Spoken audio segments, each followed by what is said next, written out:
जय जय श्री राधे हिताय गौर हरि बोल।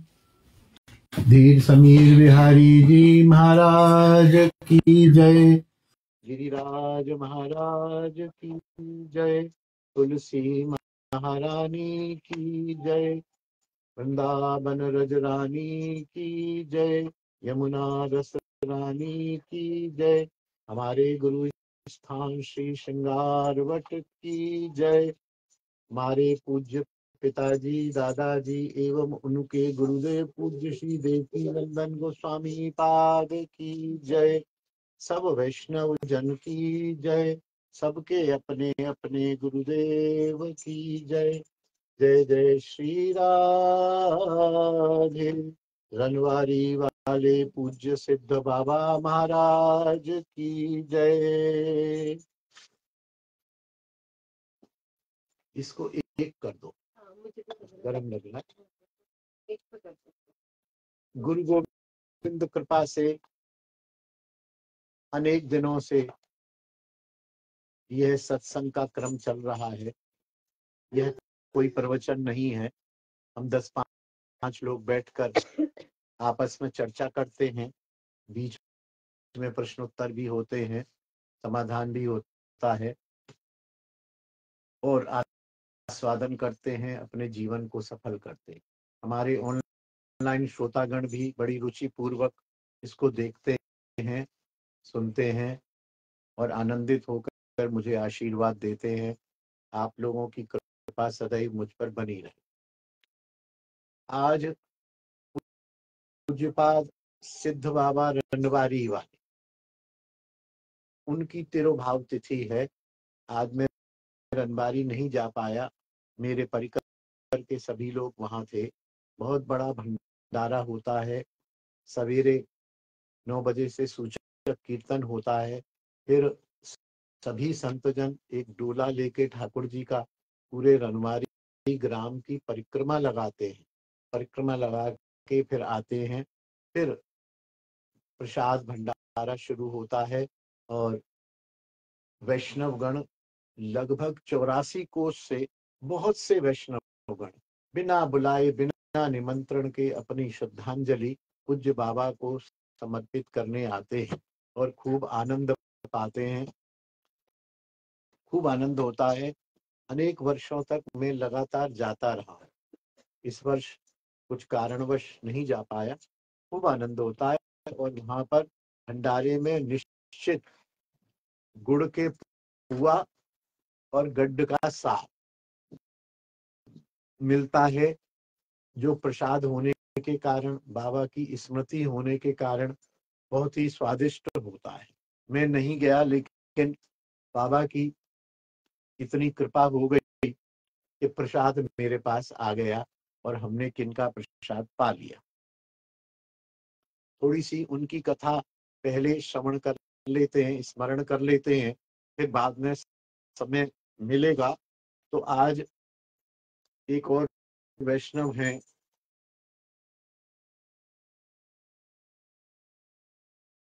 गोस्वामी कृष्णदास गुंजामाली। उनका चरित्र भी श्रवण करेंगे, अन्यथा इसी में यदि समय पूरा हो गया तो यही विश्राम करेंगे। आप बहुत ध्यान से सुनिए। बहुत सिद्धांत की बात इसमें है, बहुत ही सिद्धांत की बात है। ये बाबा कृष्णदास बंगाल वासी थे। संपन्न ब्राह्मण कुल में उत्पन्न हुए थे। घर में जब ये बड़े हुए, उस समय मेरे ख्याल 14-18 साल में विवाह हो जाता था। जब ये बड़े हुए तो घर में इनके विवाह की चर्चा चलने लगी कि छोरा बड़ो हैगो, बालकटा बड़ो हो गए छे, एक बीए करे दाओ। जब इन्होंने सुना तो ये आधी रात को चुपचाप उठकर गृह त्याग करके पैदल वृंदावन आ गए। बहुत दिन तक आप मदन मोहन मंदिर की सेवा करते रहे। मदन मोहन की सेवा के बाद इन्हें और भजन तीव्र करना था, एकांत भजन करना था। तो ये रणवारी गांव में चले गए। रणवारी गांव जो है, जो ये जो दिल्ली आगरा हाईवे है, इसमें छाता एक जगह आती है। छाता से जो बरसाना को टर्न गया है, दो गए हैं। एक तो छाता से गोवर्धन के लिए रास्ता गया है, एक छाता से बरसाना के लिए रास्ता गया है। और उसमें आगे चल के एक फ्लाईओवर है, फ्लाईओवर से थोड़ा 2-4 किलोमीटर आगे चलते ही राइट हैंड में गांव है। जगह जगह बोर्ड लगे हुए हैं और बहुत छोटा सा गांव है। तो वहां भजन करने को चले गए। उस समय वहां भीषण जंगल था, कोई भी ग्रामीण नहीं था, जंगल ही जंगल था। आपने वहां एक फूस की कुटी बना ली और आसपास के कहीं गांव में से दिन में एक बार माधुकरी ले आते और स्वयं जितनी पानी होती उतनी रखकर बाकी गौ को खिला देते। ज्यादा यदि मिल जाती तो ये नहीं कि सुबह खाली शाम के लिए रख लो, अपरिग्रह पूरी तरह था, संग्रह नहीं था। जितनी खानी है 2 रोटी सब्जी उतनी रख ली, बाकी पहले गौ को खिला दी, फिर स्वयं पा ली।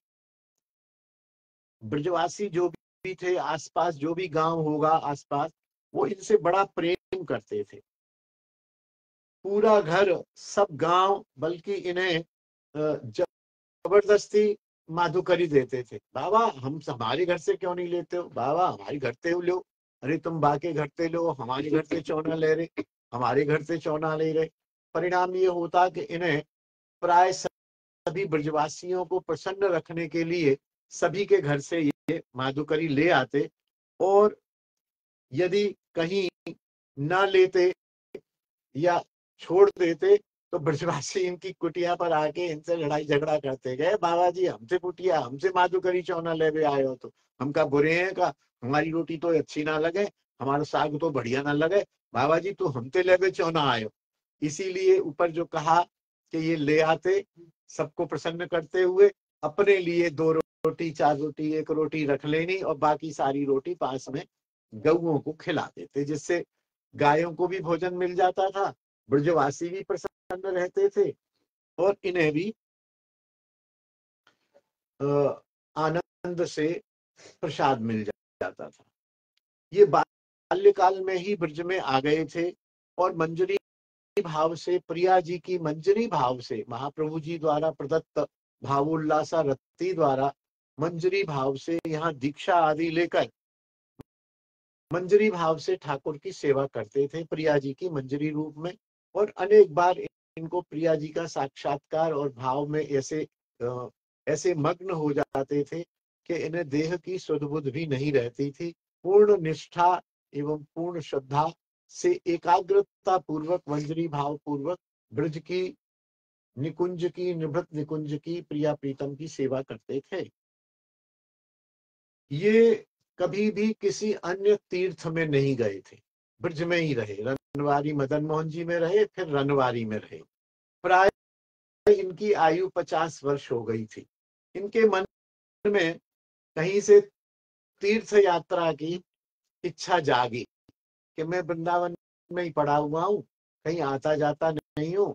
भारत में तो बड़े तीर्थ हैं, ठाकुर जी ने अनेक लीलाएं की हैं, तो मैं तीर्थ यात्रा दर्शन करके आऊं।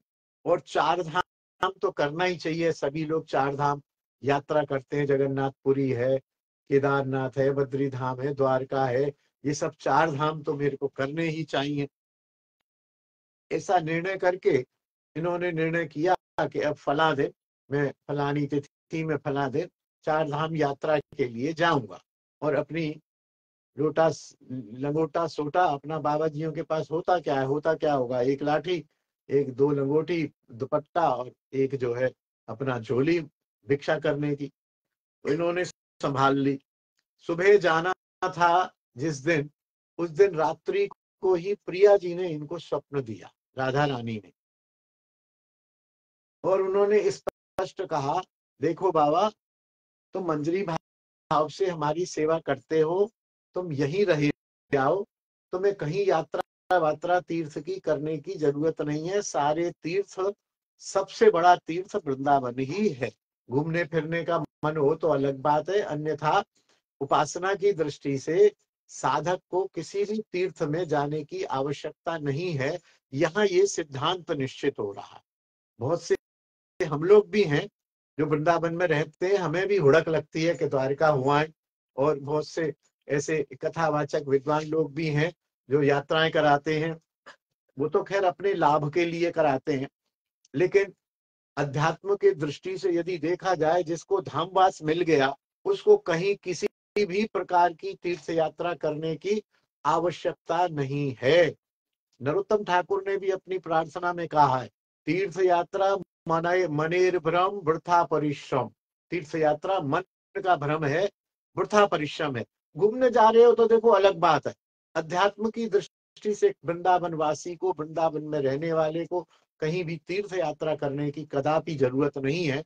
ये अनेक वैष्णव ने भी कहा है, और इन बाबा के चरित्र से स्पष्ट होता है। राधा रानी ने स्पष्ट कहा है, बाबा तू कहाँ जाओगे, तो कोई जरूरत ना है, यहीं पढ़ो रे। तुम सब कुछ छोड़ के वृंदावन आए हो, वृंदावन छोड़ के कहीं मत जाओ, यहीं रह के भजन करो।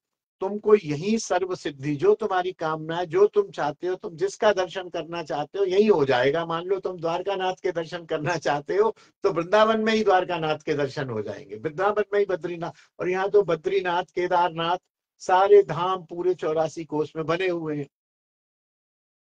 किंतु इन्होंने प्रिया जी के स्वप्न को ऐसा माना कि मेरी मन बुद्धि का भ्रम है। प्रिया जी तीर्थ में जाने को मना थोड़ी करेंगी, प्रिया जी के ही तीर्थ हैं सब, तीर्थ तो ठाकुर के ही हैं, प्रिया जी थोड़ी मना करेंगी। तो ये तो ऐसे ही मेरी मेरी बुद्धि भ्रम के कारण मेरे को स्वप्न आ गया है, और उसकी कोई परवाह न करते हुए आप तीर्थ भ्रमण को चले गए वृंदावन छोड़कर। आप जब तीर्थ भ्रमण को गए तो अनेक तीर्थ करते करते आप द्वारका जी पहुंचे। द्वारका पहुंचने पर वहां क्या होता है, हम मैं भी गया था, वहां एक मुद्रा सी होती है, शायद सत्यभामा जी के चरण होते हैं या द्वारकाधीश के चरण होते हैं। जैसे आजकल वृंदावन में भी तिलक के छापे होते हैं ना, वो वहां लोग खड़े रहते हैं। अभी तो चंदन के लगाते हैं, उस जमाने में तब तो मुद्रा लगाते थे, तपा के रखते थे, तो जहां लगते थे वहां शरीर का उतना हिस्सा जल जाता था, और परमानेंटली ऐसे हरी हरी सी टैटू जैसे होता है, हरी हरी सी छाप बन जाती थी। और वहां जो भी जाता था उसके लिए आवश्यक होता था कि एक मोहर लग गई कि तुम हाँ द्वारका धाम दर्शन कर आए हो, और द्वारकाधीश की तुम पर कृपा हो गई। वो तब तो मुद्रा लगती थी। तो वहां द्वारका पहुंचने पर वहां के लोगों ने कहा, बाबा तब तो मुद्रा लगाओ, यहाँ आने का महात्मा तभी है जब आप तब तो मुद्रा लगाओ। तो इन्होंने कहा भैया लगा दो, तब तो मुद्रा लगा दी। और सभी संप्रदाय के प्राय सभी वैष्णव लोग, भक्त लोग वहां तब तो मुद्रा लगवाते ही हैं, सभी लगवा भी रहे थे। तो इनके मन में कोई शंका भी नहीं आई कि मैं लगवाऊं या नहीं लगवाऊं। जब सब लगवा रहे हैं तो हम भी लगवाएंगे। और सबका अर्थ वहां कोई ऐसी हजारों की भीड़ तो होती नहीं थी जैसे अब होती है, 10-5 वैष्णव होते होंगे। लेकिन श्री हरिभक्ति विलास, जो गौड़ीय वैष्णवों का संविधान ग्रंथ है, उसमें स्पष्ट कहा गया है कि जिन वैष्णवों ने रागानुगीय वैष्णव धर्म में दीक्षा ले ली है, उन्हें द्वारका नहीं जाना चाहिए, और जाए भी सही तो ये तब तो मुद्रा कभी नहीं लगवानी चाहिए। हरिभक्ति विलास में स्पष्ट यहाँ लिखा हुआ है कि स्पष्ट आदेश दिया गया है कि रागानुगीय वैष्णवों की परंपरा में ये तप्त मुद्रा नहीं लगवानी चाहिए। बाबा महाराज को पता नहीं रहा होगा हरिभक्ति विलास की बात, तो बाबा महाराज ने ध्यान नहीं दिया और तप्त मुद्रा लगवा दी। जैसे ही उन्होंने तप्त मुद्रा लगवाई, तभी से उनका मन बड़ा खिन्न सा हो गया, क्योंकि वो तो रागानुगीय उपासना के साधक थे, प्रिया जी की मंजरी भाव से सेवा करते थे, रूपानुग रागानुगा उपासना करते थे। तो वे बड़े खिन्न हो गए और तीर्थ में उनकी अरुचि हो गई। अरे बोले अब वो द्वारका चलो, यहीं से लौट चलो, आगे कहीं उन्होंने रामेश्वरम या कहीं और जाना होगा। तो उनका दिल भर गया और वो लौट के दुखी से होके, खिन्न से, जबकि तीर्थ यात्रा से प्रसन्नता होनी चाहिए, हम एक अच्छा काम करके आए हैं, लेकिन वो खिन्न हो गए और खिन्न होके वृंदावन लौट आए। वे जिस दिन वृंदावन में लौट के आए तो यहाँ व्यवस्थित हुए, थोड़ा बहुत साधना उपासना में मंजरी भाव में बैठे, तो उनका मन नहीं लगा। रात्रि में प्रिया जी ने इनको स्वप्न दिया, बाबा वो आए द्वारका। उनका हाँ हाँ प्रिया जी मैं द्वारका हुआ आया। तो बोले अब तुम तो तब तो मुद्रा भी लगवा लाए हो। बोले हाँ हाँ प्रिया जी। तो बोले तब तो मुद्रा तुमने तो द्वारकाधीश की लगवाई है या सत्यभामा की होगी, यहाँ लिखा नहीं है, मुझे भी मालूम नहीं है, संभवतः सत्यभामा की होती होगी। तो बोले अब तो तुमने तब तो मुद्रा लगवा ली, तो तुम तो अब सत्यभामा के परिकर हो गए। बोले कैसे? बोले तब तो मुद्रा लगाने का मतलब ही यही है कि तुम तो वहां के द्वारकाधीश की जो महिषी हैं सत्यभामा, तुम तो उनके परिकर हो गए अब। बोले फिर?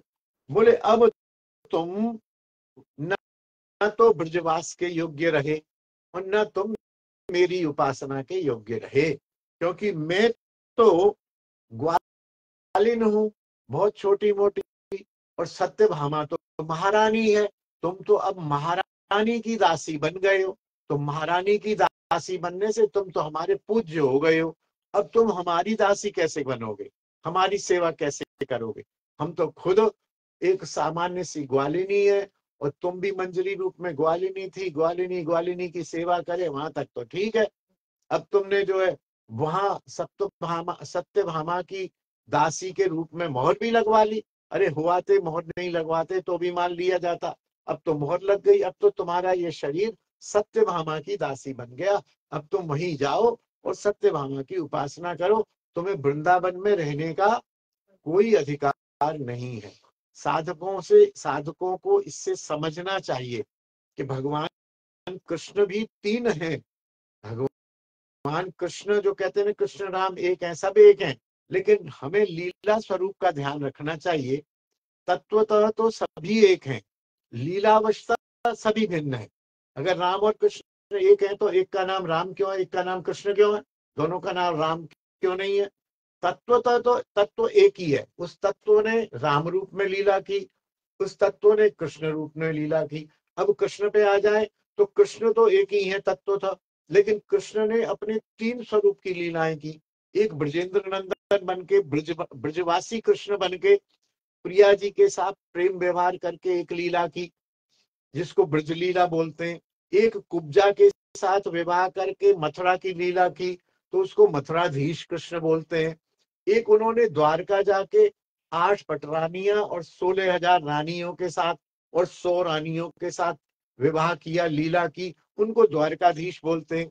तो कृष्ण एक होते हुए भी कृष्ण की उपासना 3 प्रकार की है। 3 प्रकार की रति है, साधारणी रति, समंजसा रति और समर्था रति। साधारणी रति कुब्जा की है, समंजसा रति द्वारकावासियों की है, और समर्था रति ब्रजवासियों की है। और समर्था रति में भी जो विशुद्ध निकुंज की लीला है वह है मंजरी भाव लीला, भावोल्लासा रति। तो ये भावोल्लासा रति के परिकर थे, और जब ये वहां पहुंच गए तो इनका अधिकार समाप्त हो गया। तो साधकों को ध्यान रखना चाहिए, यह बातें गौड़ीय साहित्य में लिखी हुई है और कहीं नहीं है, कि कृष्ण भी 3 है। कोई नया आदमी सुनेगा तो मेरे को मूर्ख बताएगा, बोले ये तो राम कृष्ण को अलग तो करता ही करता है, कृष्ण को भी 3 बना दिया। मेरी मनमानी नहीं है, ग्रंथ की बात बता रहा हूं। तो हम यदि ब्रजेंद्र नंदन कृष्ण की उपासना करते हैं तो हमें मथुराधीश की तरफ नहीं देखना, प्रणाम सभी को करना है। हमें ये पता है कि वही कृष्ण है, वही द्वारकाधीश है, लेकिन हमें उपासना अपने लीला स्वरूप की करनी है। तो हम ब्रजेंद्र नंदन की उपासना करते हैं, और परिणाम देखिए सामने है, उदाहरण सामने है। अब तुम ब्रजवास के योग्य नहीं हो, द्वारका चले जाओ। किंतु मजा ये हुआ कि इस बार जो स्वप्न आया उसको इन्होंने झूठ झूठा नहीं माना, पहले वाले स्वप्न को तो झूठा मान लिया। इस बार इनको कल्पित नहीं लगा और ये बहुत ही परेशान हो गए, रोने लगे। भजन में इनका मन नहीं लगे, मंजरी भाव सिद्ध ना हो, निकुंज की उपासना ना हो, तो ये बहुत परेशान हुए और इन्होंने ब्रज के अनेक संतों के पास गए। संतों से कहा कि ये मेरे से गलती हो गई है, इसका क्या उपाय है। और ऐसे ऐसे प्रिया जी ने कह दिया अब तो तुम द्वारका चले जाओ। मैं द्वारका तो जाऊंगा ही नहीं, मेरी तो उपासना ब्रज की है, मैं तो मंजरी भाव से ही उपासना करूंगा। तो बाबा ने कहा देखो इसमें हम कुछ नहीं कर सकते, तुमने गड़बड़ी की है, तुमने छाप लगवा ली है, तुम तो अब सत्यभामा के परिकर हो गए हो, हम इसमें कुछ भी नहीं कर सकते, न दोबारा मंत्र दे सकते न तुम्हारा तुमको सिद्धि दे सकते, हम नहीं कर सकते कुछ भी। गोवर्धन के सिद्ध बाबा कृष्णदास जो मानसी गंगा पर रहते थे, वो भी कृष्णदास थे, ये भी कृष्णदास थे। ये उनके पास भी गए, बाबा आप ही मेरी रक्षा करो, मैं कैसे करूं, क्या करूं। तो खैर गए, पहले तो कुछ बताया नहीं, जाते ही उन कृष्णदास बाबा ने इनका आलिंगन किया, मिले, इनसे गले मिले और पूछा बाबा इतने दिन से आप कहाँ थे। तो इन्होंने कहा मैं द्वारका गया था, देखो ये तब तो मुद्रा लगवा के लाया हूं। अभी इन्होंने कोई बात नहीं बताई थी। तो उस कृष्णदास गोवर्धन वाले सिद्ध बाबा ने भी कहा अरे अरे अरे अरे तुम दूर रहो, तुम दूर रहो, तुम तो जो है अब महाराज राजेश्वरी की सेविका बन गए हो, हम तो ग्वालिनी श्री राधा की सेविका हैं, हम तो तुम्हारा प्रणाम करेंगे, हमारी योग्यता कहाँ रही कि हम तुमको आलिंगन कर पाए और गले लगा पाए। उन्होंने बात सुनने से पहले ही कह दिया, सिद्धांत था ना, बाबा जानते थे ना। तो उन्होंने ये बात बोली, ओहो आज से आपके स्पर्श की मेरी योग्यता भी नष्ट हो गई, कहाँ तो आप महाराज राजेश्वरी की सेविका और कहाँ मैं एक ग्वालिनी की दासी। यह सुन बाबा एकदम स्तंभित से हो गए कि अरे भाई अभी तो मैंने अपनी बात ही नहीं बताई, इन्होंने तो पहले ही मेरी छुट्टी कर दी। नमस्कार कर बाबा को बताया, बाबा ने भी वही जवाब दिया कि मैं कुछ नहीं कर सकता हूं, ये तो अब सत्यभामा ही करेंगे और आप ही कुछ करोगे, मैं भी इस विषय में। जबकि सिद्ध बाबा थे वो, ये स्वयं भी सिद्ध बाबा थे, सिद्ध बाबा के नाम से ही जाने जाते हैं रणवाली वाले सिद्ध बाबा। नमस्कार कर स्थान पर लौट कर आए। इनको सबने कहा कि इसका कुछ भी नहीं हो सकता, क्योंकि प्रिया जी ने आपको कह दिया आप अब द्वारका जाओ और सत्यभामा की सेवा करो। प्रिया जी के ऊपर कौन आदेश दे सकता। चारों तरफ से ये हार गए, तो कुटिया में अंदर घुस गए, अंदर से दरवाजा कर लिया बंद, अन्न जल कर दिया त्याग, और अपना जो इन्होंने किया था उसके पश्चाताप की अग्नि में जलते रहे। कहते हैं कि 3 महीने तक बाबा इसी प्रकार रहे कि न तो अन्न लिया न जल लिया, और बैठ गए और प्रिया जी की स्मृति करते रहे, हे प्रिया जी, हे प्राणपारी, कृपा करो मुझ पर, कृपा करो, मेरे से गलती हो गई, हे प्रिया जी मैं आपकी दासी हूँ, मुझको वंचित मत करो, बस यही यही बोलते रहे, राधा राधा राधा राधा बोलते रहे। अंदर की विरहानल जो अग्नि थी, विरह की अग्नि, वो अब शरीर जो हृदय में थी वो अब शरीर में प्रकट हो गई, और इनके आलती पालती लगा के बैठे हैं, इनका चित्र है, इनके अंगूठे से अग्नि प्रकट हो गई, अंगूठे से अग्नि, विरह की अग्नि प्रकट हुई, और 3 दिन तक चरण से लेके और यहाँ गले तक इनकी काया जल गई, लेकिन मुख से हे राधे कृपा करो, हे राधे कृपा करो, ऐसा अब बोलते रहे, आवाज आती रही। इनके पास में ही एक सिद्ध बाबा जगन्नाथ दास रहते थे, और वे चल नहीं पाते थे, तो उन्होंने धुआं उआं देखा, जैसे पता तो लग जाता है, गंध भी आती है, तो उन्होंने अपने सेवक को कहा, बिहारी दास को, बिहारी दास जरा जाओ देखो तो सही बाबा की कुटिया में क्या हो रहा है। तो वो भागता हुआ आया, बोले वो बाबा की कुटिया में से तो धुआं निकल रहा है और अंदर से दरवाजा बंद है, कि तू मेरे को लेके चल। तो जगन्नाथ दास बाबा चल नहीं पाते थे, बिहारी दास के कंधे पर बैठ के कुटिया में पहुंचे, ग्राम वासियों को बुलाया और वो दरवाजा तोड़ा गया। दरवाजा तोड़ा तो देखा कि रणवाड़ी वाले बाबा का देह जल चुका है, केवल मुख से राधे राधे राधे, हे किशोरी करुणा करो किशोरी, ऐसा बोल रहे हैं। सिद्ध बाबा समझ गए, जगन्नाथ दास सिद्ध बाबा। उन्होंने कहा, अरे ओ हो, ये तो विरह की अग्नि में जल गया, ये तो विरह की अग्नि में जल गया। लोगों ने कहा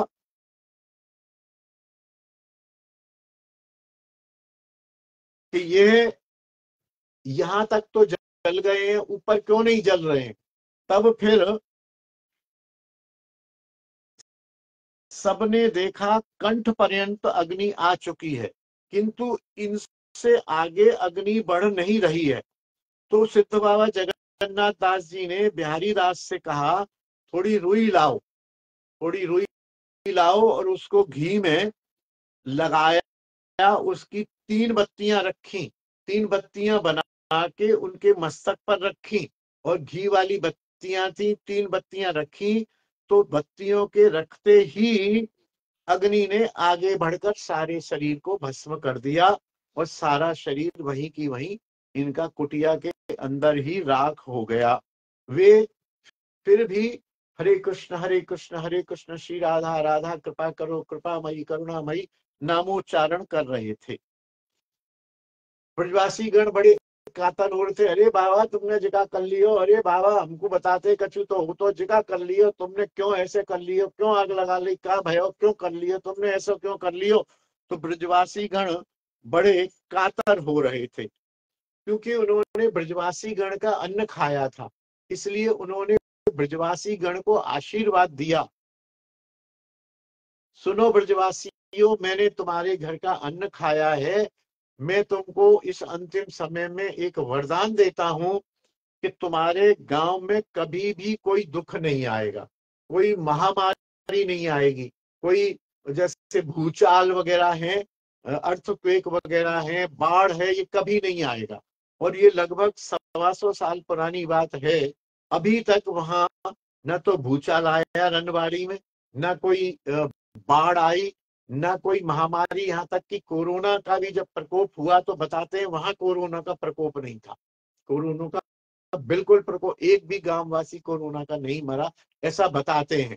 तो कोई प्रकोप नहीं आएगा, भले ही चारों ओर दुर्भिक्ष फैल जाए, अकाल फैल जाए, महामारी फैल जाए, लेकिन तुम्हारे यहाँ ना अकाल आएगा, ना अन्न की कमी होगी, ना कोई बीमारी फैलेगी, ना हैजा फैलेगा, ना चेचक फैलेगी, ना कोरोना फैलेगा, कुछ भी नहीं फैलेगा। उनकी वाणी का आज तक प्रत्यक्ष प्रमाण देखा जाता है कि वहां कुछ भी नहीं हुआ। और ये बाबा आशीर्वाद देके और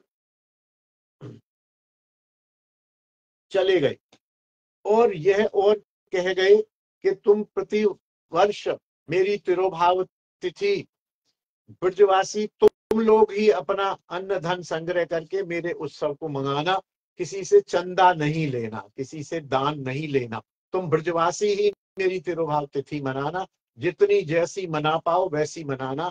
और आज तक यही होता है कि वहां मंदिर है, वहां महंत है, वहां सब कुछ है, वहां दान दक्षिणा देते हैं, लेकिन उन दान दक्षिणा से मंदिर का मेंटेनेंस होता है। आज का जो उत्सव होता है तिरुभाव उत्सव, वह ब्रजवासी लोग ही मनाते हैं। और मनाते क्या है, वो यही जो भोजन भंडारा कराते हैं, उसमें उन्हीं का ही अन्न और उन्हीं की सब्जी, उन्हीं का ही सब खर्चा लगता है। तो वो बाहर से कोई दान इस उत्सव में नहीं लगता। बाबा की भस्म शीतल हो गई। अनेक दिन बाद, लगभग 15-20 दिन बाद, बाबा के गुरु भाई प्रेमदास जी को पता चला कि बाबा ऐसे विरह अग्नि में जल गए हैं और उनका शरीर भस्म हो गया है। तो वो आए, भागे भागे आए। उनकी भस्म जो थी उसको छेड़ा नहीं गया, वो एक सिद्ध भस्म थी, तो उसको वहीं सुरक्षित रखा गया। संभवतः अब भी भस्म वहां है, और बाबा की समाधि भी है, जहां बाबा ने किया था वहां बाबा की मूर्ति है, समाधि है, बाबा का ठाकुर का मंदिर है, वहां पर हॉल है बहुत बड़ा। तो वे आए, बोले बाबा मैं तो तुम्हारा गुरु भाई था, मैं तो तुमको लकड़ी भी न दे सका अंत में, तो उन्होंने एक लकड़ी वहां से जंगल से उठा के ले गए थे। बोले आप मेरी ये लकड़ी तो स्वीकार कर लो। राख जबकि ठंडी हो गई थी, 15 दिन हो गए थे, तो फिर भी वो लकड़ी जब दी उस राख में, तो लकड़ी जो है धू धू करके जल उठी। 15 दिन बाद भी वो लकड़ी धू धू करके जल गई पूरी तरह से। भस्म में लकड़ी डाल दी और तुरंत भस्म से अग्नि प्रकट हुई और काष्ठ को जला दिया। उसके बाद से वह बाबा का जो स्थान है गांव वालों के लिए एक जैसे है, कुल देवता का स्थान बन गया, सिद्ध बाबा का स्थान बन गया। आज भी रनबाड़ी में किसी को बालक होता है तो बालक को प्रणाम कराने सबसे पहले बाबा की समाधि पर ले जाया जाता है। किसी का विवाह होता है, नई बहू आती है, तो नई बहू को गाजे बाजे के साथ बाबा को प्रणाम कराने के लिए ले जाया जाता है।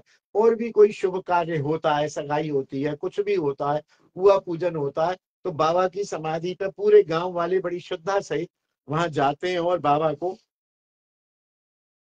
पूजते हैं। और बहुत से गांव के लोग और गांव के अलावा दूसरे लोग भी वहां मनोकामना करके आते हैं रनवाड़ी बाबा के यहाँ, कि मेरा पुत्र हो जाए, मेरी लड़की की शादी हो जाए, मेरा लड़का हो जाए, मेरा मकान बन जाए, मेरा मुकदमा साफ हो जाए। तो अगर श्रद्धा पूर्वक बाबा से ये कामना वहां की जाए और भजन किया जाए, तो अनेक लोगों की मनोकामना भी पूर्ण हो जाती है। और बाबा को पधारे हुए 100 वर्ष लिखा है इसमें, और 10-20 वर्ष हो गए होंगे, 100-125 हुए। सिद्ध बाबा ने ब्रजवासियों के लिए यह भी आदेश दिया था कि वे फाल्गुनी शुक्ला एकादशी तिथि का अवश्य पालन करें। फाल्गुनी शुक्ला एकादशी संभवतः आगे आएगी, कोई फाल्गुन, फागुन होता है ना, होली की कोई आगे आएगी एकादशी, उसका अवश्य पालन करें, व्रत रखें सब लोग। और रात्रि में हरिवासर जागरण भी करें, रात्रि में जाग के संकीर्तन भी अवश्य करना, ये भी बाबा आदेश दे गए थे। कहते हैं आज तक भी वहां के ब्रजवासी गण, छोटे छोटे बालक बालिका इस तिथि को एकादशी व्रत रखते हैं। और इस तिथि की पूरी रात वहां जागरण होता है, कीर्तन होता है, रास होती है, या गांव के बच्चा बच्ची बन के रामलीला रासलीला कुछ भगवत विषय कार्य करते हैं। पौष अमावस्या बाबा की विरह तिथि है आज, आज पौष अमावस्या है, पौष माह की अमावस्या है। इस उपलक्ष्य में भी वहां के ब्रजवासी गण 84 कोस ब्रज के वैष्णवों को भोजन कराते हैं, भंडारा कराते हैं, वो ब्रजवासी ही कराते हैं, जैसा कि मैंने पहले निवेदन किया। अभी कितना समय हुआ है? 7:02 है, तो समय है अभी थोड़ा सा। हम तो यहाँ पे जैसे कोई दान आज के बाहर से जैसे दान तक भेज देते हैं, हाँ, तो वो नहीं लगाते इसमें? नहीं, उसमें मंदिर निर्माण में लगेगा, मंदिर निर्माण में लगता है, भंडारे में नहीं लगेगा। भंडारे का पूरा पैसा जो है वो वहीं लगता है, भंडारे का पूरा पैसा। कृष्णदास गुंजामाली जी का प्रसंग बड़ा है, मैं देखता हूँ कोई छोटा प्रसंग यदि मिल जाता है। दुर्गी मैया का भी बड़ा है, बड़ा है।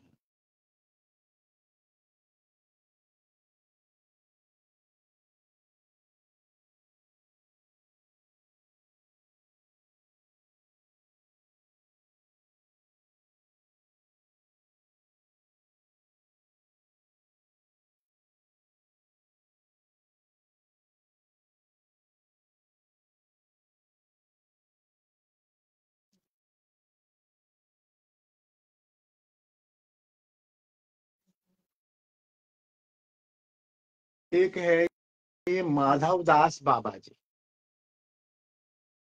बंगाल में रामकेली ग्राम के पास वार घरियार ग्राम में आपका जन्म हुआ। बाल्यकाल में ही पिताजी पधार गए। ये अधिक पढ़ लिख न सके, किंतु इनकी भक्ति ग्रंथों के अध्ययन में रुचि थी।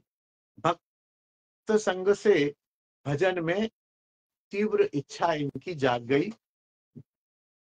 27 साल की अवस्था में चुपचाप अपनी पत्नी को छोड़कर वृंदावन धाम में चले आए।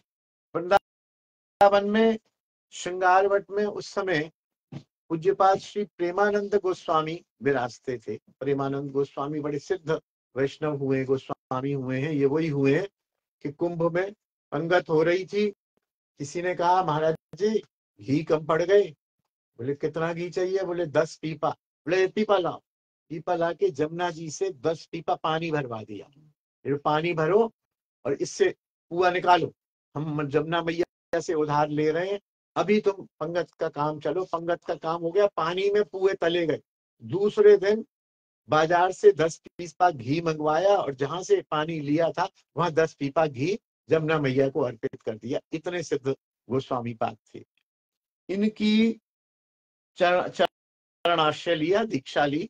यहाँ माधुकरी कर निश्चिंत हो श्रवण कीर्तन एवं ग्रंथ पाठ करते थे। इनका स्वभाव बड़ा प्रीतिमय था, सरल थे। ये बहुत जल्दी सबसे हिलमिल जाते थे। फिर इनकी इच्छा ब्रज के अंतरंग गांवों में वास करने की हुई। तब इनकी प्रार्थना पर गुरुदेव ने आज्ञा की, किंतु जाओ भले ही, लेकिन भजनानंदी नाम मत प्रकाश करना। अपने आप को फलाने बाबा भजनानंदी, माधवदास भजनानंदी हूं, मैं तो भजन करता हूं, एकांत भजन के लिए आया हूं, ये सब नाटक मत फैलाना। जगदानंद जी के संग संकेत वट व बरसाने में भानु कुंड पर आपने वास किया। जगदानंद और आप माधवदास बाबा दोनों माधुकरी करने जाते थे अलग अलग, और रात्रि में कुटिया में बैठकर आमने सामने बैठकर भोजन करते थे। एक दिन बाबा जी ने जगदानंद से कहा, मट्ठा तो ले ही आया, लेकिन मट्ठे के साथ थोड़ा नमक मिल जाता तो और अच्छा हो जाता। कहीं से एक टुकड़ी नमक की ले आऊं, आप कहो तो बाबा मांग लाऊं भाग के, दोनों के काम आ जाएगी। तो जगदानंद ने कहा, ना ना ना, बिल्कुल नहीं लाना। आज नमक लाएगा तो कल तेरे को गुड़ की इच्छा होगी, और इस तरह से गुड़ की चाह जागेगी। फिर खाते खाते किसी दिन नमक, किसी दिन घी, किसी दिन गुड़, किसी दिन चना, ये जिव्या जो है ये तुमको परेशान करेगी और भजन नहीं करने देगी, तो नहीं लाना। बाबा नहीं गए और समझ गए। एक दिन बाबा एक गांव में भंडारा खाकर लौटे। जगदानंद ने पूछा, यहाँ से कितनी दूर पर उत्सव था? बाबा ने कहा, दो कोस पर। तो जगदानंद ने पूछा, कितने मालपुए खाए माधवदास? माधवदास ने कहा, जगदानंद बाबा जी 8 मालपुए खाए। जगदानंद ने पूछा, बाबा 8 मालपुए तो खाए, इस समय कैसी स्थिति है तुम्हारी? बाबा माधव बाबा बोले शरीर बेहद थक गया है, पेट भारी हो रहा है, शरीर में आलस आ रहा है, भजन करने का बिल्कुल भी मन नहीं कर रहा है। जगदानंद ने कहा, तो फिर यहाँ वन में रहकर शरीर को कष्ट क्यों दे रहे हो? श्री वृंदावन जाओ, वहां तो आए दिन मालपुए, लड्डू, भंडारा, खीर होता है, कचौड़ी भी मिलती है, दक्षिणा भी मिलती है, वहीं रहो, खाओ पियो, मस्त रहो। ये 2 कोस चलने का झंझट भी नहीं होगा, गली से निकले और भंडारा खाओ। खाई को यहाँ जंगल में पड़े हुए हो, 2 कोस चल के 8 मालपुए खा के आए हो, और अब शरीर तुम्हारा भारी हो रहा है, आलस आ रहा है, सोने का मन कर रहा है, क्या फायदा? बाबा जी से जब यह व्यंग सुना, जगदानंद से जब माधवदास ने यह व्यंग सुना, उनकी आंख खुल गई और उन्होंने वचन दृढ़ प्रतिज्ञा कर ली कि अब मैं जीवन में कभी भी किसी भंडारे में नहीं जाऊंगा और माधुकरी ही खाऊंगा। फिर वहां से वे काम्य वन चले गए और विमल कुंड पर सिद्ध बाबा की कुटिया के निकट एक कुटिया बनाकर रहने लगे। विमल कुंड है ना, हम लोगों ने दर्शन किए हैं, वहां सिद्ध बाबा की कुटिया, अभी तो बड़ा आश्रम बन गया है, उसके पास ही एक कुटिया बनाकर ये रहने लगे। एक दिन ऐसा हुआ कि भजन में मन नहीं लगा, तो मधुकरी को भी नहीं गए और मुंह ढककर कुटिया में लेटे गए। थोड़ी देर बाद एक छोटी बच्ची, छोटी बालिका 10-12 साल की अनेक प्रकार के भोज्य पदार्थ लेकर आई और उन्होंने दरवाजा खोला। दरवाजा खोलते ही वह बच्ची बोली, बालिका बोली, बाबा तू आज माधुकरी लेने क्यों नहीं गया? मैया ने तेरे को खाइबे को भेजो है। अरे बोले मैं नहीं गया, मेरा मन खराब था। तो बाबा जी ने कहा कि ठीक है लाली, मेरा मन खराब है, तू भी बैठ जा, तू भी खा ले, मैं भी खा लेता हूँ, दोनों मिलके खा लेते हैं। तो बालिका बोली, मैं तो बनिए के घर दूध रोटी खा के आई हूँ और मैंने तो खूब खा लिया, मेरा पेट फटा जा रहा है, मैं तो जाती हूँ, तू खा ले, जरूर खा ले, मैया नहीं तो मुंह को डांटेगी। और बालिका चली गई। रिवाज यह है कि बनिए के यहाँ ब्राह्मण दूध और रोटी नहीं खाते हैं। ब्राह्मण लोग पुराने बनिए क्या दूध रोटी नहीं खाते। यह जानते कोई रहता होगा, मुझे ज्यादा ज्ञान नहीं है। एक परंपराएं हैं कि किसके घर क्या खाना है, कच्चा रोटी कच्ची हो गई ना, दूध भी कच्चा हो गया तो नहीं खाते हैं, पक्का खाते हैं ब्राह्मण लोग पहले। अब तो समय बदल गया है, अब तो मुझे भी नहीं पता है, आम लोगों को ही नहीं पता है। तो ये बाबा जानते हुए, जानते थे कि नहीं खाते, तो फिर ये बालिका कह रही है मैं ब्राह्मण बालिका हूं और दूध और रोटी खा के आई हूं, तो समझ गए, बोले ये कोई साधारण बालिका नहीं है, ये तो साक्षात प्रिया जी ही बालिका बन के आई है और मुझे भोजन दे गई हैं। इस भाव से भावित होके उन्होंने प्रसाद पा दिया। इसके बाद वह फिर विचरण में रहे, कई गांवों में रहे, फिर वृंदावन में गोपाल भट्ट गोस्वामी की समाज में, वृंदावन की लोटन कुंज में और झाड़ू मंडल में रहे। झाड़ू मंडल में रहते समय एक दिन मन में विचार आया कि ब्रज में तो श्री सनातन गोस्वामी की जिम्मेदारी है कि कोई भी वैष्णव आए उसके रहने की और भोजन की व्यवस्था वो करते हैं। मैं भी आज देखता हूं कि सनातन गोस्वामी मेरी भी कुछ व्यवस्था रक्षा करते हैं भोजन की कि नहीं करते। मैं आज किसी के द्वार पर माधुकरी को नहीं जाऊंगा, रास्ते में जाते में जो मिल जाएगा वही पालूंगा। वैसा ही किया। प्रतिदिन जिस रास्ते माधुकरी को जाते थे उसी रास्ता से गए, किंतु किसी भी दरवाजे पर राधे राधे आवाज नहीं लगाई। रास्ते में कुछ न मिला, किंतु जब गोपाल भट्ट गोस्वामी के समाज से गुजर रहे थे तो पुजारी मथुरा दास ने दरवाजे से आवाज दी, माधव दास माधुकरी लेने मत जाओ, आज कहाँ जा रहे हो? तो माधुकरी जा रहे हो ना? बोले हाँ। बोले मत जाओ, लौट आओ, अंदर आ जाओ, अंदर आ जाओ, मुझे ज्वर आ गया है, सो पूरी तरकारी रखी है, यह प्रसाद पालो। और बाबा जी ने वैसे ही किया और वे समझ गए कि सनातन गोस्वामी पाद ने मेरे लिए यहाँ प्रसाद की व्यवस्था कर दी। इनका यह नियम था कि जहाँ कहीं भी रहते पाठ नियमित रूप से करते थे, भजन में बड़े तत्पर थे, दीनता की मूर्ति थे, वैष्णव गणों के साथ बैठने का अपना अधिकार नहीं समझते थे। वैष्णव जहां बैठते उनसे हट के, उनके पीछे या उनसे नीचे ही बैठते थे। हम लोग क्या करते हैं कि हम लोग तो कोशिश करते हैं कि बड़े बड़े संत महंत वैष्णवों के साथ में जाके बैठे, आगे जाके बैठे, मंच पर जाके बैठे। लेकिन वो वैष्णव ऐसे थे कि अगर यहाँ वैष्णव बैठे तो यहाँ बैठ जाएंगे, ऊपर नहीं बैठेंगे, बहुत भीड़ है तो पीछे कहीं बैठ जाएंगे। और दैन्यता इतनी थी कि जिनको पता लग जाए कि किसी वैष्णव को कोई रोग हो गया है तो उसकी सेवा में तुरंत पहुंच जाते। उसको जो भी सेवा होती थी, माधुकरी होती थी, दवाई होती थी, तेल लगाना हुआ, ड्रेसिंग हुई, वो सब करते थे। बीच में कुछ दिनों आप बरसाने में थे।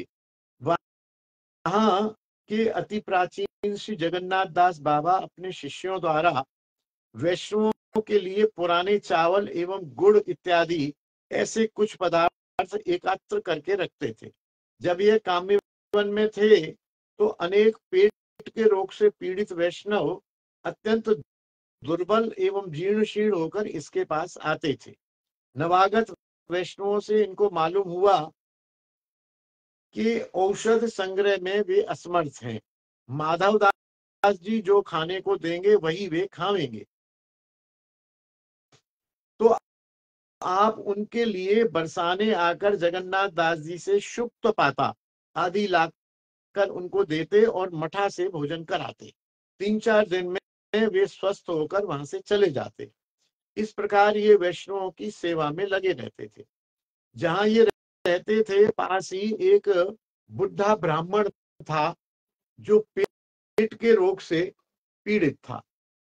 उसे रोजाना भोजन खिलाते, उसका मलमूत्र साफ करते, धूप में बैठाते, रात को सुलाते। इस प्रकार अंत तक सुबह से शाम तक उसकी सेवा करते थे। संस्कृत में आपका अधिक ज्ञान नहीं था, फिर भी चैतन्य भागवत, चैतन्य चरितामृत एवं नरोत्तम प्रार्थना तथा प्रेम भक्ति चंद्रिका में आपकी पकड़ बहुत मजबूत थी। बहुत अच्छी तरह उनके रहस्यों को जानते थे।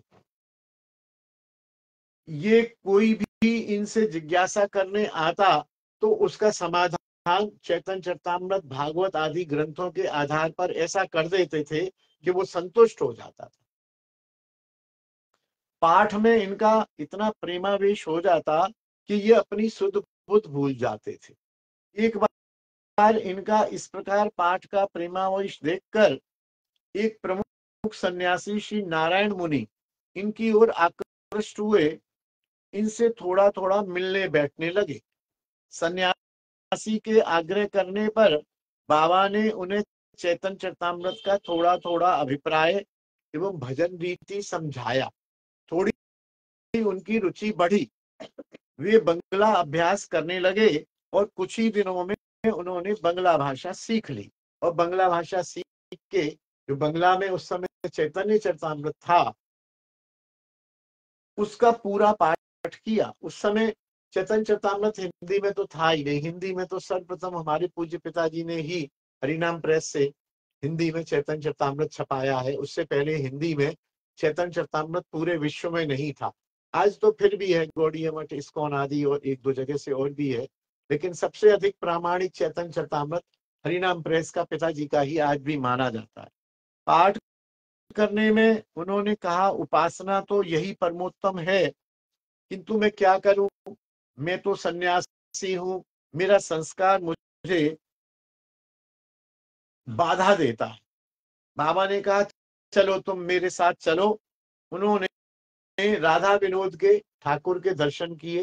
राधा विनोद गोकुलानंद, ये जो मंदिर में है राधा विनोद ठाकुर, इनके दर्शन किए और वहां का प्रसाद पाया। वहां का प्रसाद पाते, दर्शन करते, उनके अंदर जो सन्यासी वाले संस्कार थे या जो बाधा थी, जो उनका मन नहीं लगता था, वह दूर हो गया। सन 1940 में वैशाख मास में श्री प्राण गोपाल गोस्वामी पाद की गोद में मस्तक रख प्रसिद्ध कीर्तनिया गणेश दास का कीर्तन श्रवण करते करते अनेक गोस्वामी, वैष्णव एवं महंतों के सम्मुख श्री वृंदावन रज को आपने प्राप्त किया। बोलिए माधवदास बाबा महाराज की जय। रणवाली वाले सिद्ध कृष्णदास बाबा महाराज की जय। समस्त वैष्णव जन की जय। अपने अपने गुरुदेव की जय। ब्रजरज रानी की जय। यमुना रस रानी की जय। गिरिराज महाराज की जय। तुलसी महारानी की जय। धीर समीर बिहारी की जय। जय जय श्री राधे। चलते चलते एक बात और बताता चलूं कि आज किसी कारणवश मैं अपने पूर्वाश्रम के पैतृक निवास पर आया हुआ हूँ। और यहाँ से सोचा तो ये था कि समय से मैं कुटिया पहुंच जाऊंगा और वहां से लाइव करेंगे, लेकिन किसी कारणवश मैं कुटिया नहीं पहुंच पाया। तो आज का लाइव यहाँ ग्रंथ मैंने यहाँ प्रेस से ले लिया था, मोबाइल मेरे साथ रहता ही है, वाईफाई वगैरह की सुविधा सब यहाँ है। तो आज का जो ये लाइव है मैं अपने पूर्वाश्रम के निवास स्थान पैतृक निवास से कर रहा हूँ। आपको थोड़ा अंतर भी लग रहा होगा, बड़ी कृपा हुई है जो ये हमारा जो क्रम है टूटा नहीं। यदि लेट हो जाता तो शायद ये टूट जाता। राधा रानी ने रक्षा की है और यह क्रम टूटा नहीं है। अभी फिर इसके बाद में मैं कुटिया जाऊंगा। कल फिर नियमित रूप से 6:30 बजे यह ऑनलाइन सत्संग होगा।